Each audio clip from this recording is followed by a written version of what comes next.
Explore the vibrant arts and culture landscape of Michigan, a state with a thriving creative ecosystem that has birthed iconic movements like Motown and the Purple Rose Theater. Home to legendary musicians, writers, and artists, Michigan boasts a rich tapestry of cultural heritage known worldwide. Michigan Creates is a podcast series that will connect listeners with gifted artists and cultural institutions that are nurturing Michigan's vibrant creative landscape. Hi everyone, and welcome back to Michigan Creates. I'm your host, Ara Topouzian. Today's episode's a little different, just me sharing some reflections. June is Immigrant Heritage Month, and here in Michigan, Governor Gretchen Whitmer officially proclaimed this month as a time to recognize and celebrate the profound contributions immigrants have made to our communities. It's a celebration I feel deeply connected to, not just because I'm the grandchild of immigrants, but because so much of Michigan's creative energy, its heartbeat, comes from the diverse communities that have built their lives here, especially its artists. So today we're taking a moment to explore what immigrant heritage means in the world of the arts. Why it matters, what challenges artists face, and how we as a creative community can continue to lift up immigrant voices, not just this month, but all year long. So let's start with something that might seem obvious, but is worth saying out loud. Immigrant artists have shaped Michigan's identity for generations. From Detroit to Grand Rapids to small towns like Coldwater and Marquette, immigrant creators have added layers of story, texture, and meaning to our cultural fabric. Take Alejandro Reyes, a Mexican-American muralist in Southwest Detroit. His public art blends Aztec imagery with modern political commentary, bold colors telling bold truths. His work doesn't just decorate walls, it speaks to the immigrant experience of holding two worlds in your hands. There's also Farah Qurashi, a Pakistani-born textile artist living in Ann Arbor. Now, she weaves traditional South Asian motifs with contemporary environmental themes. One of her pieces was recently displayed at the University of Michigan Museum of Art. This massive tapestry made of upcycled saris, exploring themes of displacement and renewal. Then there's Leonid Popov, a Ukrainian jazz pianist who settled in Flint about a decade ago. His blend of Eastern European folk scales and classic American jazz feels like a cultural handshake, two traditions greeting each other in harmony. He teaches kids during the week and plays local venues on the weekends, quietly making space for beauty in a city that's seen its share of challenges. These artists and so many others like them are not exceptions. They're part of a powerful, ongoing story. As someone who plays traditional Armenian music, I understand what it feels like to carry culture through your art. The kanun, my instrument, is over 1,000 years old.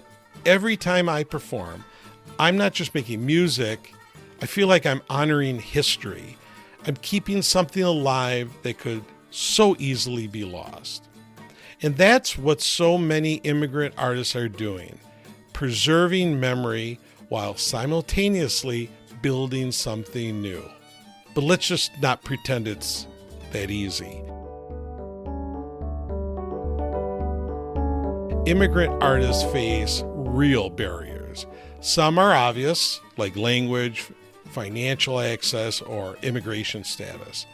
Others are more subtle, like not seeing your story reflected in the dominant cultural institutions, or constantly being asked to explain your work through a lens that doesn't quite fit. So let me give you an example. A friend of mine, an Iranian-born choreographer, told me once that every grant panel asked her to define her work in terms of trauma or conflict. Can't I just dance? She said. Can't I just make something beautiful? There's this pressure sometimes for immigrant artists to perform their difference, to be a lesson or a symbol.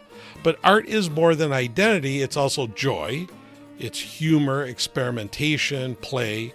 So if we really want to celebrate immigrant heritage, we have to allow for the full expression of immigrant creativity, not just the parts that fit neatly into a narrative. Now let's talk a little about the economic impact, because the truth is immigrants don't just add cultural value, they contribute to Michigan's economy in real and measurable ways. According to the American Immigration Council, immigrants make up nearly 8% of Michigan's population, but they account for 11% of business owners in the state. That includes arts businesses like dance studios, design firms, performance venues, and galleries.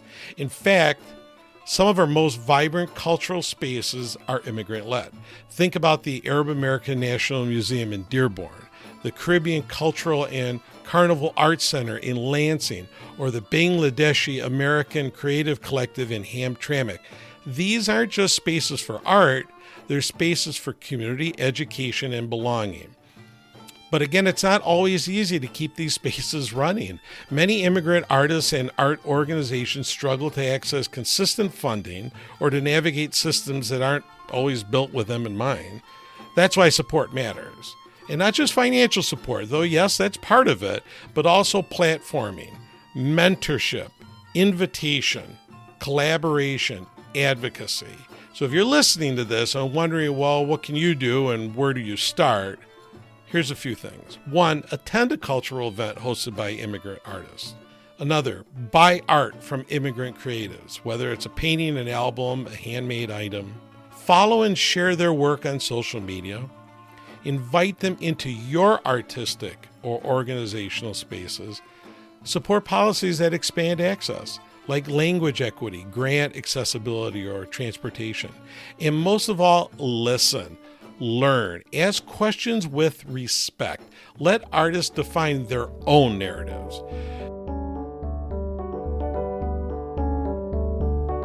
So before I close, I want to say this directly to the immigrant artists out there, whether you're newly arrived or second, third, even fourth generation. Your work matters. Whether it's rooted in tradition or completely experimental, whether you perform on big stages or at local community centers, you are adding something important to Michigan's creative story. Your voice helps expand what's possible. Your presence makes our state more honest, more complex, and quite honestly, more beautiful. And for that, I thank you. That's it for today's episode of Michigan Creates. I hope you'll take some time this month to engage with immigrant art in your community, and not just in June, but throughout the year.